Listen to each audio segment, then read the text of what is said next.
Muy buen día a todos, damas y caballeros. Una vez más, con el gusto de compartir con ustedes el privilegio de estar esta mañana dándole seguimiento a nuestro seminario de normas de información financiera. Desear que se encuentren muy bien y pues atentos a cualquier opinión de parte de ustedes, algún cuestionamiento, alguna aclaración, será bienvenida. En la sesión anterior estábamos avanzando justamente con la información que hemos ido obteniendo y retomamos esta mañana esta pregunta que hicimos al principio del seminario. La información es poder, sin duda alguna lo será en cuanto lo llevemos a la práctica. Hemos estado recopilando información, probablemente haya habido algunas cuestiones de incertidumbre, de aparente ambigüedad, pero la tarea principal es eso, lo que estamos estudiando ahora mismo en el marco conceptual, lo hemos ido definiendo en cuanto al por qué y para qué vamos a utilizar las normas de información financiera. Y este punto referente, ¿por qué tenemos que reiterar ello? Tenemos que dar la respuesta al empresario. Tenemos un trabajo de responsabilidad social en algún momento dado, porque dependerá mucho de las condiciones que nosotros podamos colaborar con las instituciones, con las empresas. Ya hicimos referencia al estado de situación financiera, al estado de resultado integral. Si no me equivoco, vimos en la parte final precisamente el estado, el capital contable como estado financiero o patrimonio para las entidades no lucrativas. Vamos a hacer una puntualización más de ello. Pero quise retomar esto porque ayer y antier, en diferentes momentos y en diferentes escenarios, escuchaba vía telefónica, esperando a algunas personas, la opinión que tenía la persona que estaba recibiendo la llamada, y ayer más o menos fue lo mismo. La tarea al final de cuentas es que decían, el contador tomó esta decisión, el contador me dijo que así se hiciera. Yo no sé de qué me estás hablando y yo no sé qué te dice tu contador, pero si quieres que hablen ellos y que se pongan de acuerdo. No sé si están en ese sentido en la misma opinión que yo, pero no es de que nos pongamos de acuerdo, es una realidad económica que está sucediendo o es una obligación jurídica la que estamos cumpliendo, como pudiera ser las cuestiones del IMSS en una liquidación, debe retener impuestos, no debe retener, porque escuché en la semana anterior también a alguien que decía, la negociación así se hizo, el abogado dice que es transparente y entonces ustedes ni siquiera tienen derecho a hacer una observación. Luego entonces, creo que esa es nuestra responsabilidad social, mantener a las empresas sanas, siempre y cuando nos lo permitan, y también poder decir en su oportunidad por qué sí y por qué no a quien es el dueño de las acciones, a quien aportó el capital. Ese es el tema del capital contable. Son tipos de capital que tenemos como una aportación de los socios, ya que la definición en términos generales dice que es el valor residual o la diferencia entre activo total y pasivo total. Eso sería la parte aritmética, pero en la lectura financiera, ¿qué representa esto? Primero tenemos dos tipos de capital, aquel con el que se inicia precisamente las negociaciones a las empresas, que es el capital contribuido, el que aportan los socios. Y puede ser que sigan aportando en los diferentes conceptos que se puede hacer de acuerdo a la legislación mercantil o los propios acuerdos que tengan de manera financiera. Bienes, derechos o dinero. Al momento de iniciar la actividad de la empresa, ¿cuál es el objetivo de toda empresa? No lo olvidemos, la razón de negocios es el lucro. El lucro en el sentido estricto es que vamos a hacer dinero, ya sea las entidades lucrativas, pues precisamente para recuperar la inversión, que lo vamos a ir observando en cada uno de los conceptos que vienen a continuación. Y la segunda es también, en el caso de las entidades no lucrativas, porque hay algunas personas que nos han dicho en los foros diferentes a nivel nacional, es que es incorrecto, las empresas no lucrativas no persiguen el lucro. Entendamos el concepto de qué es no lucrativo y lo que es lucrativo, que también lo vamos a definir en las propias normas. Entonces, perseguimos el objetivo en las entidades lucrativas de recuperar nuestra inversión inicial a valor presente, ¿de acuerdo? Y a partir de ahí, seguir generando utilidades para que haya un pago de dividendos y empiece el dueño de las acciones, no de la empresa como tal, que lo explicaremos también de manera puntual, a recuperar su inversión y a generar ya las famosas ganancias. Las entidades no lucrativas van a tener que aportar dinero para poder llevar a cabo el logro del objetivo de esta entidad. Piensen en cualquier entidad no lucrativa, la diferencia enorme que hay es que ellos no van a distribuir, en el caso de que hubiera resultados favorables, ese dinero entre los integrantes precisamente de esas entidades. Van a reinvertir y van a buscar ir haciendo crecer estas entidades no lucrativas con esos recursos. Esa es la tarea que tenemos, ¿de acuerdo? Y en ese patrimonio, justo porque hay que hacer crecer el logro del objetivo de las entidades no lucrativas, puede haber un patrimonio restringido, ya sea permanente o temporalmente, o bien que no tenga esa restricción. Y esto lo podremos analizar o conceptualizar con mayor precisión en la NIF B16, que es Estados Financieros para Entidades No Lucrativas. ¿De acuerdo? Entonces, ¿qué representa este capital, señoritas y caballeros, este capital contable en la parte que tenemos en conjunto? El derecho que tienen los accionistas sobre los activos. Es el derecho que tienen los accionistas, ya que ellos son los que aportaron en primera instancia el dinero para poder desarrollar el negocio. Retomando a la memoria lo que vimos cuando analizamos en un esquema, una imagen de un estado de situación financiera, cuando hablábamos del apalancamiento, recordarán que obviamente quien aporta el primer capital, quien arriesga primero su dinero es el socio, y de ahí derivará pues el ir generando utilidades. Pero para que esto se genere también hay necesidad de quizá solicitar auxilio de externos, esto es, aquellos que hacen aportaciones también, proveedores, bancos o demás, para poder tener el concepto de pasivo. La suma de pasivo total más capital contable será o deberá ser igual a la suma total del activo. Entonces es lo que establecíamos, recuerden, ¿de dónde surge el dinero? ¿De dónde viene? ¿De dónde es el origen para poder abastecernos de los activos? Primero de los socios y luego de los externos, que son deudas al final de cuentas las dos. Entonces, es lo que tiene de derecho, muy importante lo que vamos a destacar, el socio de la empresa, en este caso de una sociedad anónima, sobre las acciones que representen la titularidad de esa aportación.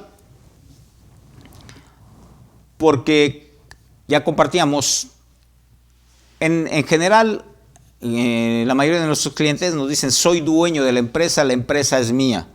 Hay que destacar que dependiendo, inclusive si fueran dos socios, no es de una sola persona entonces la titularidad de los activos, sino de cuántos socios y en qué porcentaje representa su aportación. Esa sería la propiedad de las acciones, pero los activos, los equipos, los automóviles, los edificios o cualquier otro, son propiedad de la empresa, de la persona moral. Esto es fundamental que lo tengamos en consideración. ¿De acuerdo? Entonces, muy atentos con ello. Esa es la parte que estamos teniendo. ¿Cómo lo van a aportar? Bueno, pues en algunas situaciones ya estábamos mencionando, en bienes, en servicios inclusive, o con dinero, con títulos de crédito o lo que le llaman otros instrumentos financieros que tengan relación con el capital. Y cuando hablemos de esos instrumentos financieros que analizaremos C2, C19 y C20, en relación a estos es aquellos que te permiten tener el derecho de una empresa en el caso de las acciones. El derecho obviamente de opinar o de reclamar el retorno de la inversión o bien de los rendimientos de la misma. Un concepto muy importante que en términos generales en la práctica ha sido mal manejado es el de aportaciones para futuros aumentos de capital.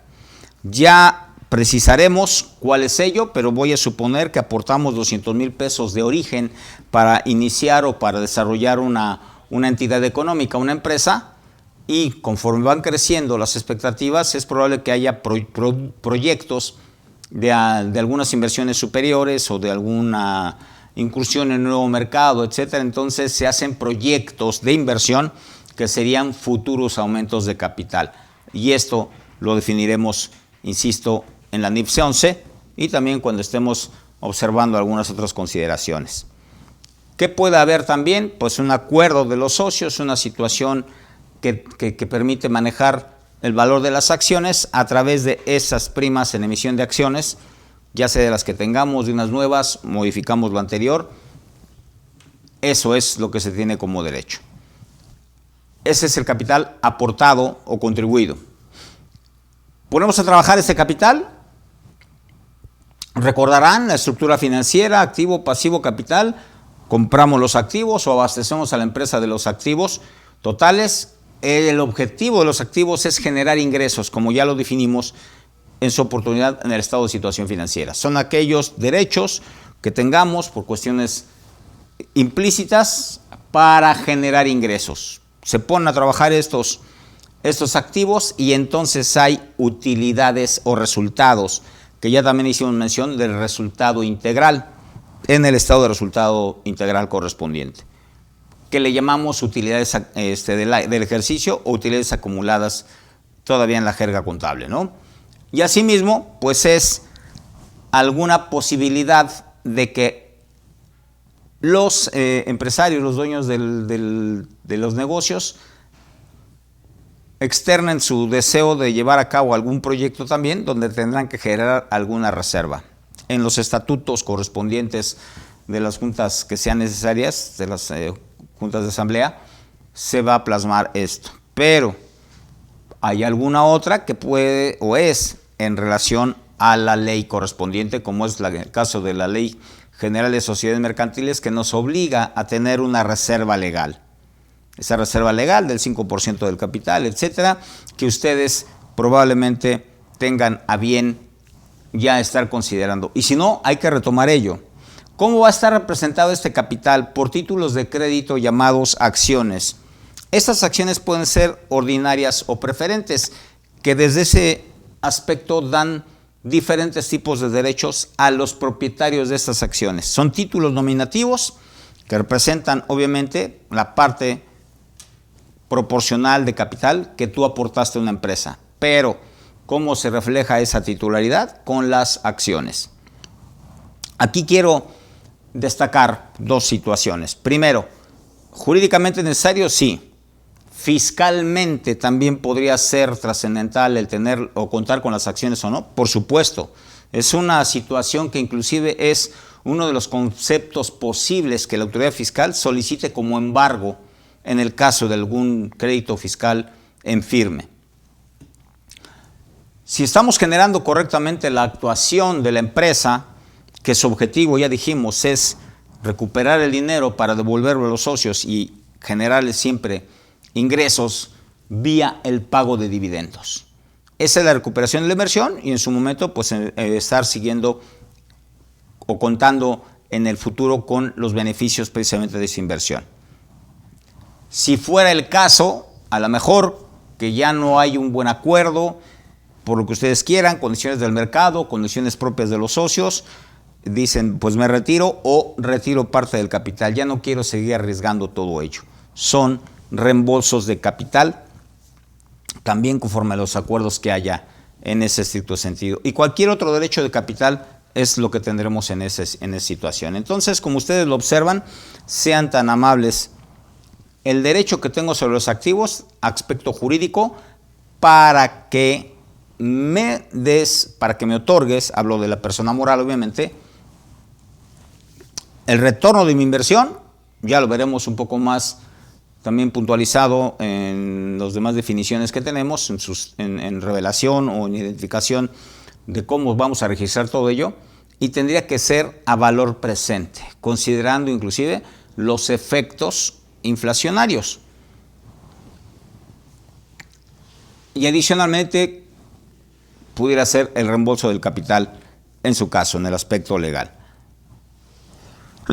Pero si estamos ante las posibilidades de que vamos también a tener el alcance de afectación a los diferentes conceptos del capital contable, pues entonces podemos hacer también en esos aspectos de los requerimientos legales o regulatorios la afectación o modificación del capital social y de las utilidades retenidas. ¿En qué caso, aunque haya utilidades,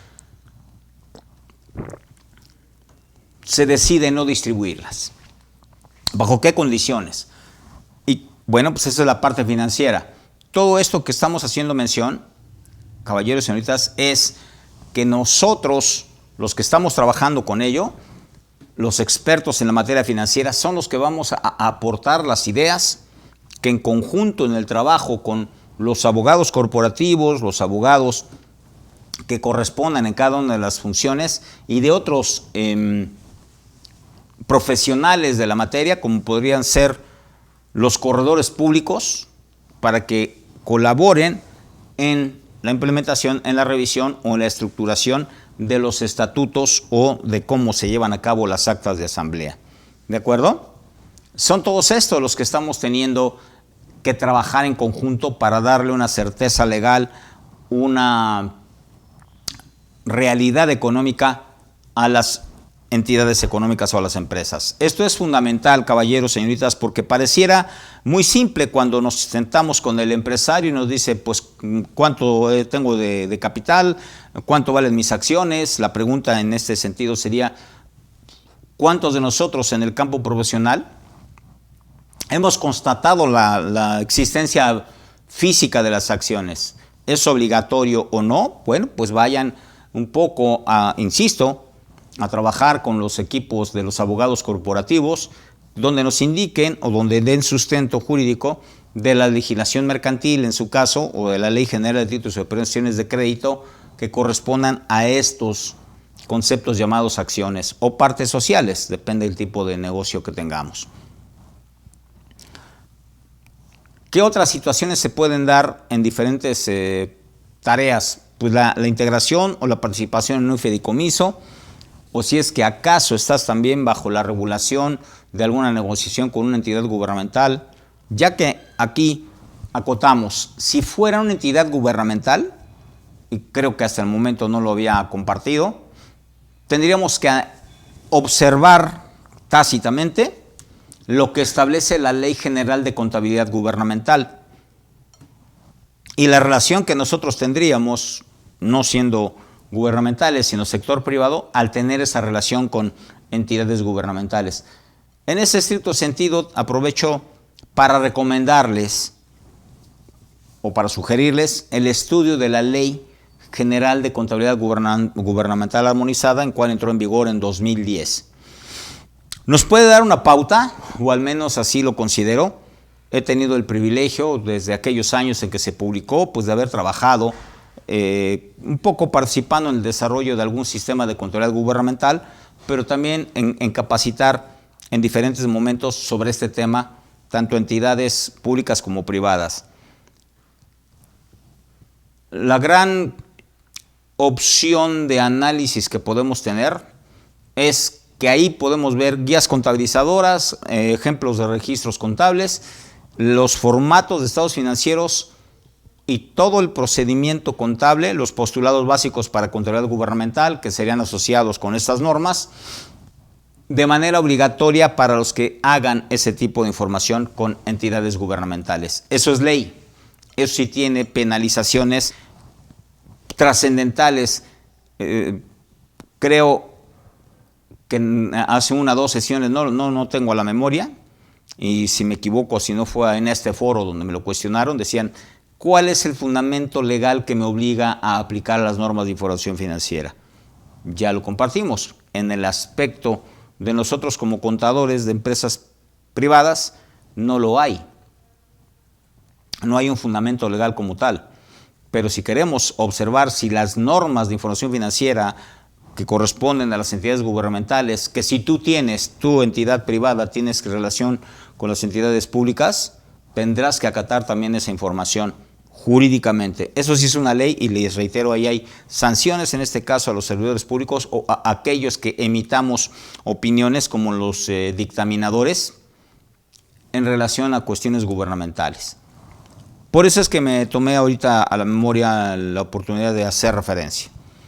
Ahora bien, ¿qué representa, como decíamos en un momento dado, retomando la idea de la estructura financiera, qué representa también financieramente? Bueno, pues la aportación que yo hice y el derecho que tengo sobre la proporción de los activos que me correspondería. ¿Qué quiere decir? Voy a observar cuánto es del activo total y si mi capital representa el 10, el 15% o el que sea de esa integración de los activos, ese sería el derecho que yo tengo a reclamarlos como parte de la devolución de mi aportación.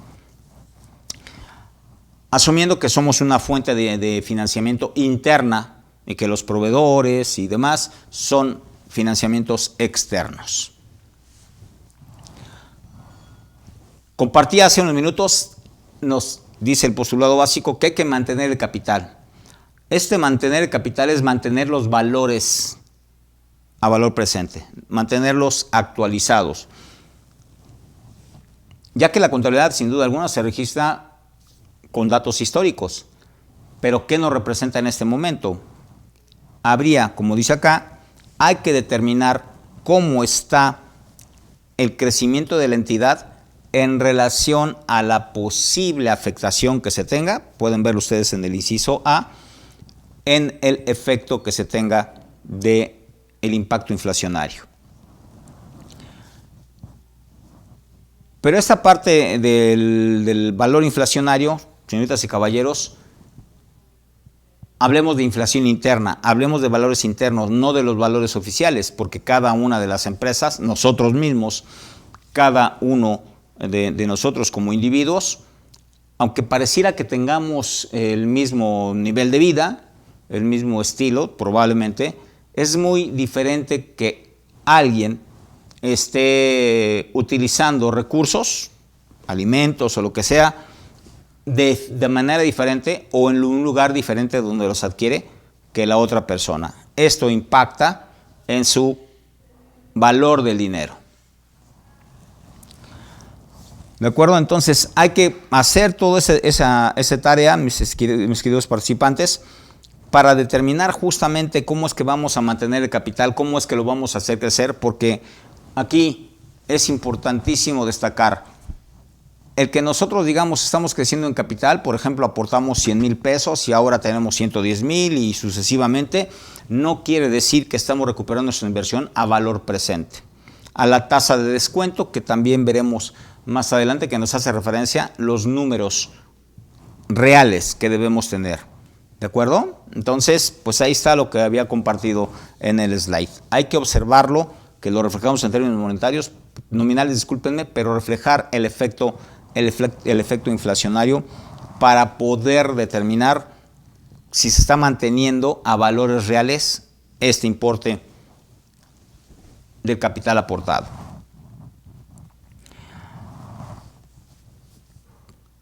Retomando o fortaleciendo lo comentado hasta el momento, aquí dice nada más como referencia que requiere adoptar una base de evaluación de valores actuales. Base de evaluación, que ya también analizaremos en unos minutos más, cómo es que vamos a manejar estos conceptos de evaluación para que se puedan manejar en el mercado, recordando o retomando el estudio del tema de administración financiera o cualquier materia análoga que hayan ustedes cursado en la licenciatura. Recordarán que hay un costo promedio ponderado de capital, el cual nos permite calcular las tasas que vamos a buscar como rendimiento para poder obtener la devolución del capital en un periodo determinado de tiempo. Esto es lo que hay que tener en consecuencia para precisamente hacer referencia a que no todo es incremento de utilidad, porque esta probablemente con los ejercicios que se van generando va perdiendo poder adquisitivo. Aquí determinamos entonces un concepto que ponemos a consideración de ustedes. ¿Cuál es la diferencia entre monto y valor? Ahí solamente por el momento lo comentamos, lo dejamos al criterio, ¿cuál es la diferencia entre monto y valor? ¿De acuerdo? Entonces, pues ahí tenemos ya los elementos que tenemos. Discúlpenme, creo que me estoy regresando. A ver, déjenme corregirme porque quizá estoy haciendo algunas tareas indebidas. Ok, sí. Creo que me regresé en algún momento dado en el material. Voy a avanzar para ubicarme en donde estamos ahora mismo. ¿De acuerdo? Entonces, las reservas. ¿Cuáles son nuestros movimientos de reservas? Pues son aquellos que vamos a hacer justamente a necesidad de los socios por algún proyecto, por alguna obligación, quizá también legal, en donde ellos tendrán que separar o decidir cómo separar las utilidades que en su caso existieran para poder cubrir esas contingencias que pueden estar estimando.